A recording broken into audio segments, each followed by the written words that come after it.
The Walking Dead, a franchise that has spanned over 20 years and is regarded as one of the most recognisable and enjoyed zombie IPs out there, starting out from humble beginnings as a comic book series created by a guy who is known for making iconic dads.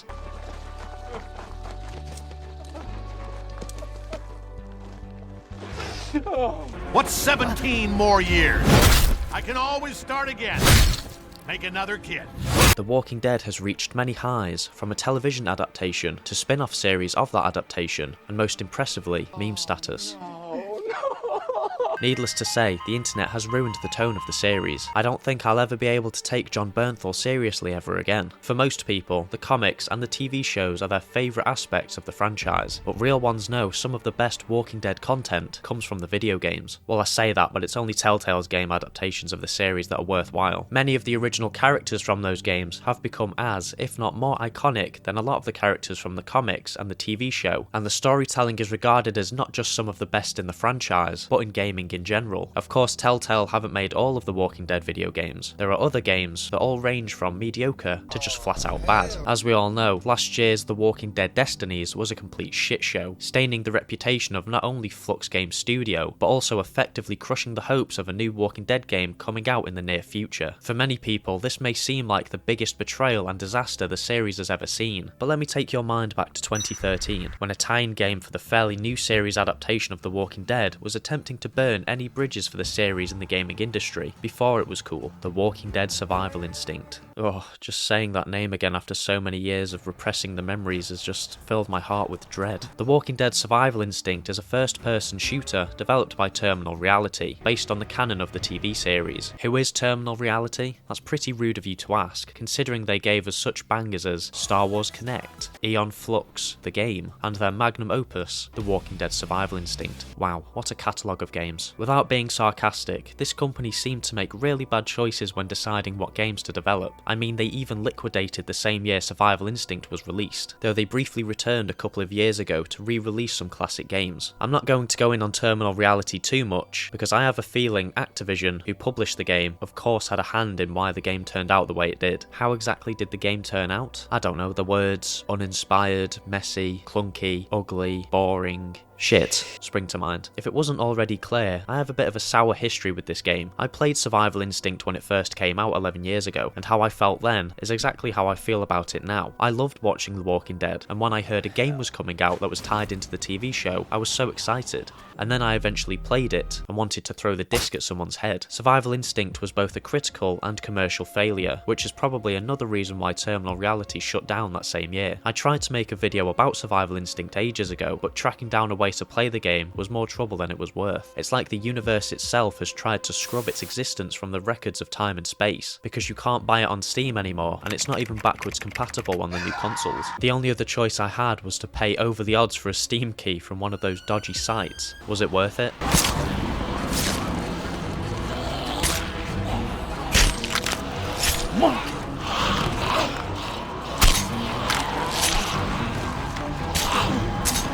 Absolutely not. While there was a certain level of nostalgia when booting it up for the first time in over 10 years, I was immediately reminded by how bad the game really was. Just look at the state of that title screen. I've seen more intricate designs on the side of my local corner shop. The whole selling point of this masterpiece is that you play as Daryl before the events of the first season. It tells the story of Daryl meeting back up with his lovable brother Merle. Today I take orders from as they try to find a way to escape the now walker-infested states of America. Along the way, Daryl loses family and meets a vast array of generic and useless survivors. Fair play to the developers because they actually managed to convince Norman Reedus and Michael Rooker to reprise their roles as the Dixon brothers. The mechanics of Survival Instinct are some of the most bizarre and fascinating I've seen in a game, because they are outright terrible, but it's like you want to see how bad it gets. Like when you try to turn away from a car crash, but you just can't stop looking. Survival Instinct had the potential to be a good Walking Dead game. Some of the mechanics on display could have been really interesting, but everything feels unfinished, and I don't know how that's possible, considering the game is so short. For now, I think it's time I talk about the story. The Walking Dead Survival Instinct begins with us playing as Will Dixon, the father of Daryl and Merle, as he's on a hunt with his buddy Jess and another generic hillbilly. Before Will can land the killing blow on this sweet and unassuming deer, Will's friend cries out in pain for help. When Will gets to him, however, it's already too late, and walkers have already made a meal out of poor old,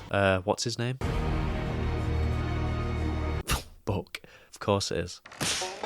The walkers soon turn their attention to Will, and after the game introduces us to its out-of-this-world combat, Will is overrun and mortally wounded, forcing Jess to make a tough call. Sorry, brother. Whoa dude, that's a sick callback to Season 2 Episode 11. It's funny because this probably would have been a decent introduction to the game if it didn't look like shit. Daryl hits his mirror in a rage, and he and Jess realise they have to get out of the walker-infested forest and check out the nearby town to see if it's been overrun too. Plot twist, it has. So Daryl runs around the town meeting survivors, finding some gas, and then has to go to the next location, which is player determinate, a feature that I'll get into later. Whichever location you decide to go to, you have to find supplies and grab a new car, while Jess sits on his arse doing nothing. After finding a new car, you go back to Jess and discover he's turned. Yeah, he got bit at the beginning of the game. Now all alone, Daryl must track down the last remaining family he's got, Merle. Daryl heads to a town with the police station Merle was being held in, and runs into a group of survivors who collect supplies for local communities. Daryl eventually finds the cell his brother was in, but Merle is nowhere to be seen. But 5 minutes before this, you remember that Scout told you that there's a crazed sniper on top of the police station roof, and if there's one thing Merle loves, it's shooting a sniper from on top of a roof. Well, that and being racist. Damn near killed a Chinese kid. He's Korean. Whatever. After listening to some of Michael Rooker's tinny audio, Daryl confronts his brother and holy Jesus, he's red as fuck. The boys head for the road and have a heart-to-heart about their dad's death. He didn't make it, bro. He's dead. The old man's dead. You let the abominations get him. Did he turn into one? This audio seems funny retrospectively, considering how Merle feels very differently in the show about his dad. That's why you left first. I had to, man. I would have killed him otherwise. Daryl has to get some medication for Merle, which brings him to a hospital, where he meets Noah, one of the survivors who was helping Scout, and a generic doctor who begs you to let Noah turn so she can use his fresh infected tissue for experiments in exchange for medicine. I decided to save Noah, and in return he gave me medicine anyway. I didn't need your help after all, you daft evil bitch. Merle and Daryl then head out to meet Merle's old gang, which goes horribly wrong when Merle gets captured by his former friends, and all your loot gets taken. But hey, at least you've got your trusty crossbow back. It only took 3/4 of the game to get it. After being left alone, Daryl finds Scout stuck on a truck, and after using his out-of-this-world Riz, they take Scout's car and head to the nearest evac zone. Guess he got over the loss of Merle pretty quickly. Oh, my brother's gone. Oh, never mind, there's some pussy. Daryl and Scout overhear on the radio that a train containing sweet loot has crashed, and the military are looking for survivors in that area. Daryl goes to check it out but breaks his walkie-talkie, and walks right into a massive herd of walkers. Luckily, Merle contacts Daryl and tells him to get out of there. After reuniting with Scout, Daryl tells her that Merle spoke to him, but wait, isn't his radio broken? Oh shit dude, Daryl's tweaking again. Great callback to Season 2 Episode 5. Scout leaves Daryl to go with her dad, who is definitely not infected, and so Daryl has to recruit another pointless character to help him get to the nearest evac centre. After struggling to get to the helicopter, forcing his way through waves of walkers, and getting stuck in one of the most boring gameplay loops ever seen in the history of gaming, Daryl finally boards the helicopter. Then Merle pulls him off it because the pilot was infected. Well, never mind. Good luck everybody else. The story is incredibly mid, as you probably expected, and it's made even midder by the incredibly mid performances by the actors. I can't believe Norman and Michael agreed to be a part of this. Oh, hell no. There's even well-respected voice actors who are in this game. What the hell are you doing down here? Now this is usually the part where I'd say despite the story being a steaming pile of piss, at least the gameplay's good, but that's arguably worse. By now it should be clear that Survival Instinct was way different to the Telltale episodes out at the time. It's a first-person shooter while incorporating elements of stealth gameplay as well as elements of survival. Probably why it's called Survival Instinct, but that's just a conspiracy theory of mine. Despite putting importance on stealth, the game does everything in its power to make the stealth as unbearable as it can possibly be, and that goes for the rest of the mechanics too. Straight away, the game tries to explain to you that noise is dangerous. There are upwards of around 15 to 30 walkers on any one level of the game, sometimes even more, and making noise of any kind, whether that's shooting your gun, throwing a bottle, or just running, can attract nearby walkers to your location. Survival Instinct illustrates the importance of this with Will's and Buck's deaths at the beginning of the game. The boys were too loud, and so they got disemboweled. The level after this teaches you to take your time through levels and grab any necessary tools that might help you avoid walkers altogether, like bottles and flares. It also teaches you that stealthily taking down walkers is sometimes your only option of getting out alive. This style of gameplay is very engaging. In fact, a game that released the same year incorporated a very similar style of gameplay, which of course was The Last of Us. But you see, the difference is that in The Last of Us, the mechanics actually work in unison with each other, making for a challenging yet rewarding system. In Survival Instinct, everything's fucked. Despite claiming that stealth is important, everything else in the game works against the stealth mechanics to make it virtually impossible to sneak around a level or around walkers for long periods of time. A big reason for this is that the AI is so broken. Walkers will find you even when you're hiding out of sight, and will even spawn on top of you. You rarely ever get a chance to stealth kill walkers because they are constantly stuck in a looping walk cycle of walking forward, standing still for a few seconds, then walking back the way they came from. Oh right, yeah, sorry, I forgot you can distract walkers with bottles and flares, except half the time they just ignore them. Some of the walkers literally look right at you and won't do anything about it. It's like even they know the mechanics are shit. Although saying that, they're probably scared of their arch nemesis. Some say he is the strongest entity in the Walking Dead universe. For the first 30 minutes of the game, you take the advice the game gives you fairly seriously, believing that stealth is your best chance, but then you realise it's more of a hindrance most of the time. Daryl even seems to think this, as he just blurts out lines of dialogue while you're trying to sneak around. Here we go. I don't know why this game's called Survival Instinct. This guy's got no fucking survival instinct whatsoever. Oh no, but it's okay, he can lean around corners so he can spot walkers. Then the game starts sending you mixed messages by giving you tons of guns that all make loads of noise. So what do you actually want from me, game? Should I crouch around doing stealth all day, or should I shoot the piss out of everything I see? Now there is a middle ground, as you can actually melee walkers to death with your knife, or other tools you can find throughout the game. Luckily I managed to find a hatchet that had a built-in silencer on it. And then you realise that, oh, it's not just the fact that the stealth is broken, the entire combat as a whole is broken. Clunky is an understatement. The controls make it feel like you're a snail on ice. You feel heavy, and yet there's no friction to your movement, which makes aiming and attacking enemies more hassle than it should be. Daryl is incredibly unfit from the looks of it too. Usually at the end of every level, there's a big crescendo event, like in Left 4 Dead, where you have to run for your life back to your truck before you get mauled by a horde of walkers. These moments are some of the more engaging aspects of the game, as you have to outrun an oncoming threat while trying to retrace your steps. The only problem is that Daryl barely runs faster than the walkers, and running for more than like 10 seconds will cause the poor bastard to sweat profusely, causing this really gross graphic of sweat dripping over your face. There inevitably comes a point when you've failed being Solid Snake, and you're now stuck with your back against the wall, facing off against a ton of zombies, and your only option is to shoot your way out. It should be a nice change of pace from spamming the left mouse button repeatedly as you shove your melee weapon into the face of a walker with the force of a limp dick. But shocker, this is broken as well. Sometimes your bullets hit, and sometimes they don't. It's a gamble really, even when you're aiming down your sights. Although I did feel like a badass when I got no-scope sniper kills. I felt like I was in one of those Walking Dead Sigma edits. There comes a point, however, when stealth and combat mix, and that is when you are finally reunited with your trusty crossbow, which is about 3/4 of the way through the game. Not giving you Daryl's crossbow immediately, which is literally on the front cover with Daryl, is criminal, because it's the funnest weapon to use in the game. You can actually attack zombies without getting noticed, so the stealth kind of works.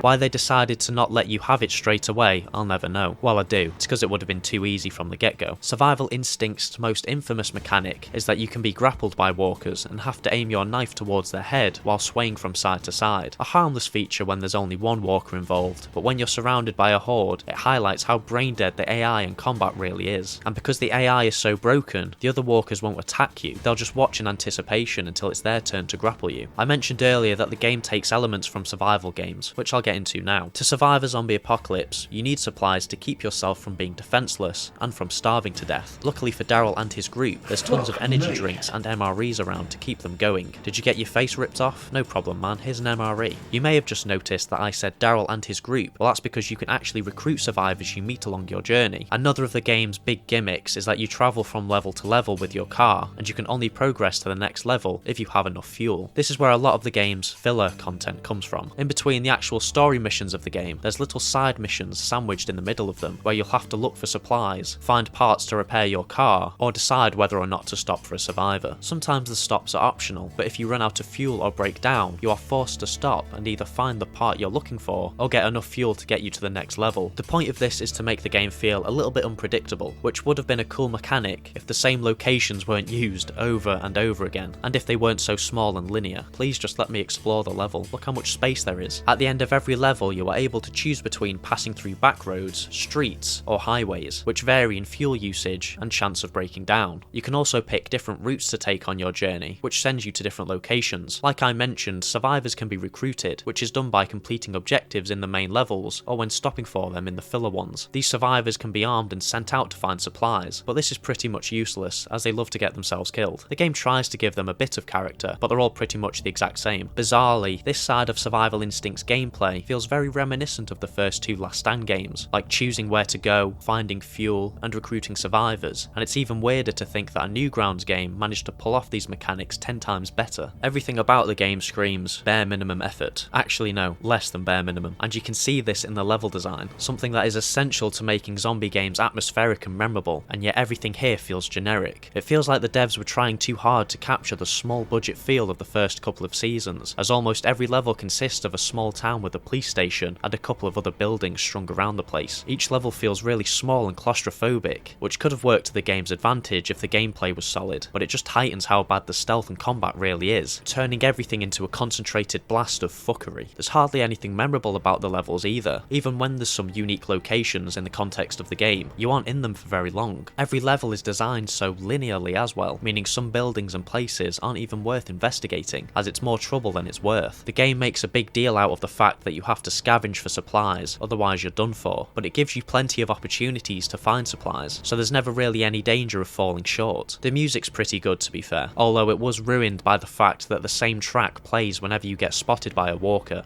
Please don't.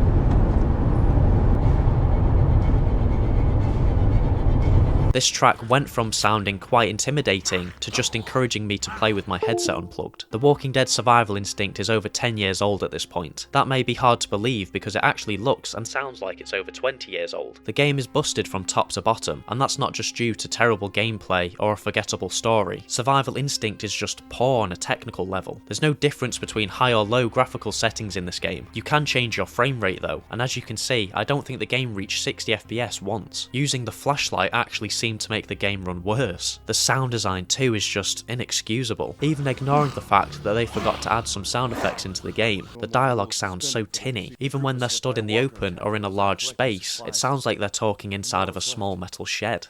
Let me come with you. Believe me, I will pull my weight. Survival Instinct is less of a game and more of a cheap cash grab. AMC clearly wanted to make a quick buck and cashed in on the show's peak popularity. It's no surprise really, when you consider AMC is known for doing dodgy stuff like this all the time. It's a shallow attempt to recapture even the tiniest fraction of the magic that was early Walking Dead, and they tried to do it with shitty callbacks in a game that had about as much effort put into it as one of those shitty Happy Meal consoles. There is at least some poetic justice in the fact that AMC used all of the cheap tactics of trying to win over the fans, and yet the only Walking Dead game series associated with the early 2010s is the masterfully crafted Telltale series that will forever be the go-to for many Walking Dead fans.